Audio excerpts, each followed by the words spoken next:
तो आज मैं बात करूंगा राष्ट्रीय नागरिकता के बारे में। ठीक है, इसको लेकर दोस्तों बहुत कोई लोग घबराए हुए हैं कि आखिर हम अपना नागरिकता को कैसे साबित करेंगे। नागरिकता साबित करने का जो है अलग अलग प्रकार का रास्ता है, जो कि हम आपको डिटेल्स में इस वीडियो में बताने वाला हूं। लेकिन जो इसका मुख्य जो तरीका है, 2 से 3 तरीका है, जो कि आप बिल्कुल भारत का नागरिकता साबित कर सकते हैं और किसी भी शर्त पर आपका ये डॉक्यूमेंट्स को खारिज सरकार नहीं कर सकती है। असम में नागरिकता अधिनियम यानी कि एनआरसी लागू किया गया था, तो वहां पे दोस्तों 15 प्रकार का डॉक्यूमेंट्स एक व्यक्ति ने दिया, लेकिन तो पर भी वो अपना नागरिकता साबित नहीं कर पाया। तो इसका क्या रीजन है, कौन कौन से लोगों को यहाँ पे 15 से 20 प्रकार का डॉक्यूमेंट्स को देने के बाद भी अपना नागरिकता साबित नहीं कर पाएंगे। पूरा डिटेल्स में इस वीडियो में हम चर्चा करेंगे आखिर नागरिकता क्या है। यानी कि दोस्तों एनआरसी आपको सुनने में आया होगा, काफी ज्यादा इसका विरोध भी हुआ था हमारे देश में, और अभी फिलहाल हमारे देश में कोई भी राज्य में इसको लागू होने का कोई ऑफिशियल घोषणा नहीं हुआ है, लेकिन ये लागू होंगे। लेकिन दोस्तों ये लागू होने से पहले आपको सतर्क होना जरूरी है।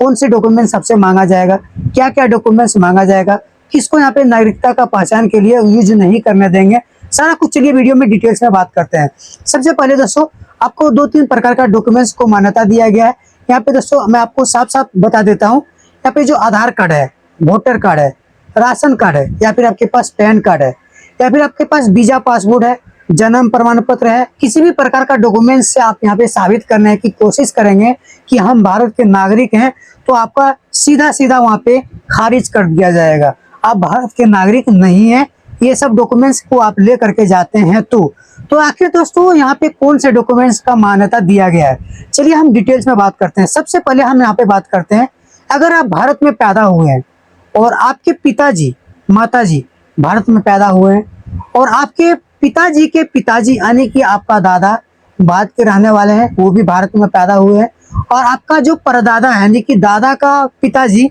वो भी भारत के रहने वाले हैं, वो भी भारत में ही पैदा हुए हैं, आपका परदादी जो है वो भी भारत के रहने वाले हैं, तो आपको यहाँ पे भारत में नागरिकता बहुत आसानी से मिल जाएंगे। सबसे पहला यहाँ पे दोस्तों ये आपको अधिकार है, इस अनुसार आपको भारत में नागरिकता मिल सकता है।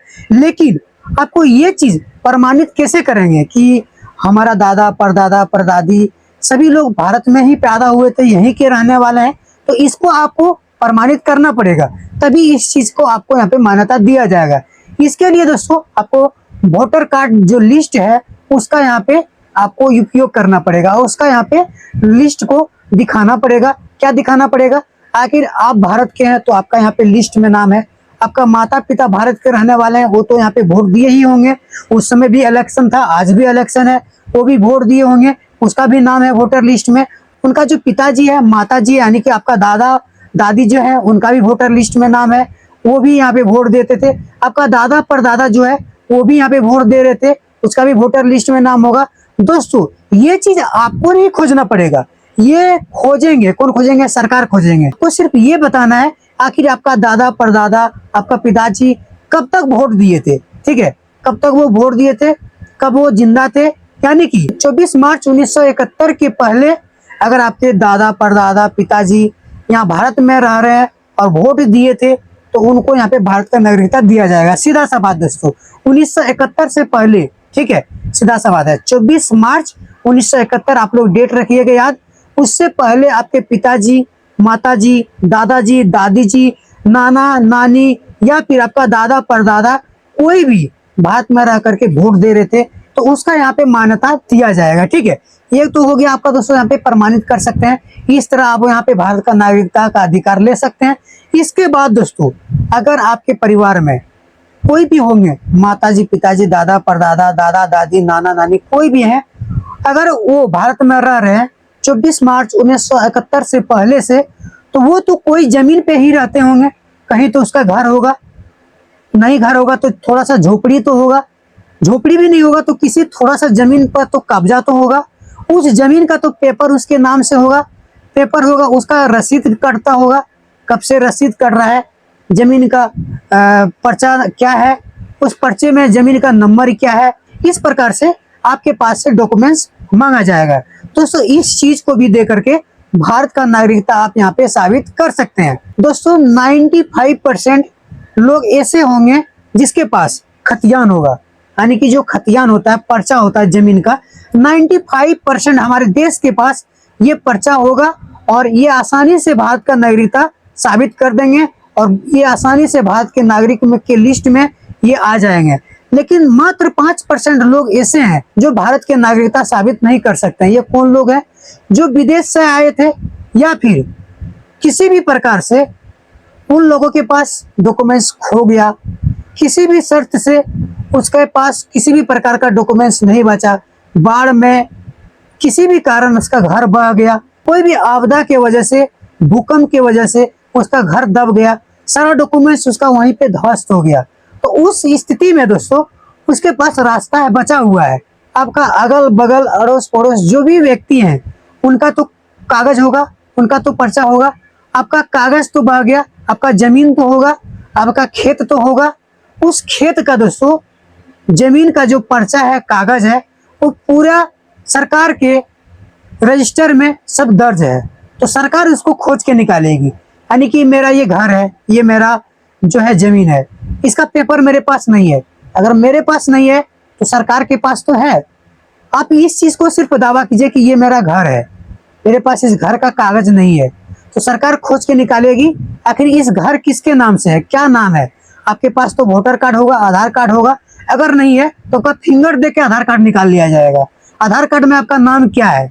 आधार कार्ड में आपका नाम जो देखेगा, आपका पिताजी का जो नाम रहेगा, पर्चा निकालेगा, पर्चा जो ऑनलाइन निकलेगा, ये घर आपका है। तो उस प्रकार से भी यहाँ पे सरकार जांच करके निकाल सकते हैं कि आखिर आप में क्या सच्चाई है, आप रियल में भारत के रहने वाले हैं या फिर यहाँ पे आप ढोंग मचा रहे हैं। ठीक है, इस प्रकार का भी काफी ज्यादा असम में देखा गया, जो अपना नाम को साबित नहीं कर पा रहा था कि मेरा नाम यही है, या फिर अपने पूर्वजों का नाम साबित नहीं कर पा रहा था।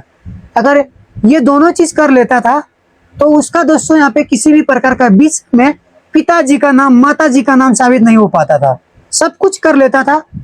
1971 जो है ये डेट जो दिया गया था, उसके बाद से वो भारत में रह रहे थे। उसके बाद से वो कहाँ से आए थे? बांग्लादेश से, पाकिस्तान से, ये अलग अलग कंट्री से, अलग अलग राज्य से आकर के हमारे देश में वो बसे थे। तो इस प्रकार भी केसेस काफी ज्यादा देखा गया असम में।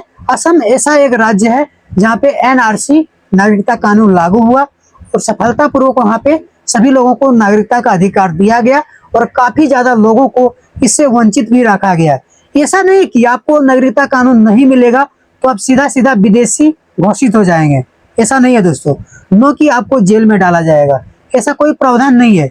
आपको सरकारी योजनाओं से वंचित कर दिया जाएगा। कुछ कुछ ऐसे सरकारी योजना है जिसका आपको लाभ नहीं मिलेगा। इसके साथ साथ हो सकता है आपको सरकारी जॉब नहीं मिले, सरकारी किसी भी प्रकार का आपको लाभ नहीं दिया जाएगा। आपातकालीन स्थिति में सरकार आपको साथ नहीं देगी। आपका जो बच्चे होंगे उनका भविष्य भी खराब होगा हमारे देश में। ये सब नियम लागू होंगे। ये नहीं कि आपको विदेशी घोषित कर दिए जाएंगे, देश से बाहर भगाया जाएगा, आपको जेल में डाल दिया जाएगा। इस प्रकार का कुछ प्रावधान नहीं है एनआरसी में। एनआरसी में सिर्फ दोस्तों जो भारत के मूल निवासी हैं उन लोगों को एक पहचान देने का कार्य करेंगे, जो कि हमारे देश के मूल निवासी जो जनता है आने वाले समय में 2-2 साल 3-3 साल तक भी इसके साथ किसी भी प्रकार का समस्या प्रॉब्लम नहीं आने वाला है। ऐसा नागरिकता कार्ड बनेगा, कौन हमारे देश के नागरिक हैं, कौन विदेशी नागरिक हैं। जैसे दोस्तों वर्तमान समय में हमारे देश का जो डेमोग्राफिक है इसमें काफी ज्यादा परिवर्तन हो गया है। जो राज्य पाकिस्तान, बांग्लादेश, अफगानिस्तान ये सब सीमा से सटा हुआ राज्य है हमारा, काफी ज्यादा परिवर्तन हुआ है। बहुत ज्यादा घुसपैठिया हमारे देश में आए हैं। जब ये नागरिकता कानून आएगा, इसके लिए दोस्तों भारत सरकार ने प्रत्येक 10 साल, 15 साल, 20 साल में इस प्रकार का नागरिकता कार्ड बनने का काम करेगी और ये कार्ड बिल्कुल इसी हिसाब से बनेगा दोस्तों। अभी जैसे कि मान लीजिए अभी वर्तमान समय में नागरिकता कानून लागू होगा, जिसका भी यहाँ पे नागरिकता कार्ड बनेगा, जैसे कि हमारा नागरिकता कार्ड बन गया, तो हमारे जो बच्चे होंगे हमारा नागरिकता कार्ड के अनुसार ही उनको यहाँ पे भारत का नागरिकता का अधिकार दिया जाएगा। इसके अलावा किसी भी लोगों को भारत का नागरिक का अधिकार नहीं दिया जाएगा। ये दोस्तों जब यहाँ पे लागू होगा तो ये प्रत्येक जनरेशन वालों को ये कार्ड मिलेगा। इससे क्या होगा, 100% स्वदेशी लोगों की पहचान हो पाएगी और विदेशी लोग घुसपैठिया जो है उनका पहचान हो पाएगा। ये सिर्फ एक दिनों के लिए नहीं है, ये जन्मों जन्म के लिए है, 100 साल, 150 साल, 200 साल के लिए, ये फ्यूचर के लिए है दोस्तों। और ये काफी ज्यादा जरूरी है। जो भारत के मूल निवासी है उसको एनआरसी को सपोर्ट करना चाहिए। सही बोल रहे हैं दोस्तों, ये जरूरी है। आज डेमोग्राफी में इस प्रकार परिवर्तन हुआ है हमारे देश में, आप जान करके आपको हैरानी होगा। जब अभी बांग्लादेश में एसआईआर लागू हुआ, 10 करोड़ लोग रोहिंग्या मुसलमान बांग्लादेश और पाकिस्तान गया। ये कहाँ से आए थे? ये हमारे देश को कीड़े मुकड़े की तरह खा रहे, दिमक की तरह जूझ रहे हैं। तो इसके लिए दोस्तों बचना होगा, कुछ नियम इस प्रकार लागू होना चाहिए। जो भी लोग है इसको सपोर्ट करना चाहिए, 100% सपोर्ट करना चाहिए। सपोर्ट नहीं करेगा, ये हमारे देश जो है धीरे धीरे बर्बादी के कगार पे जाएगा। डेमोग्राफी में परिवर्तन होगा, जनसंख्या वृद्धि होगा, ये धीरे धीरे हमारे देश जो है पतन की ओर जाएगा। और आज जा रहा है।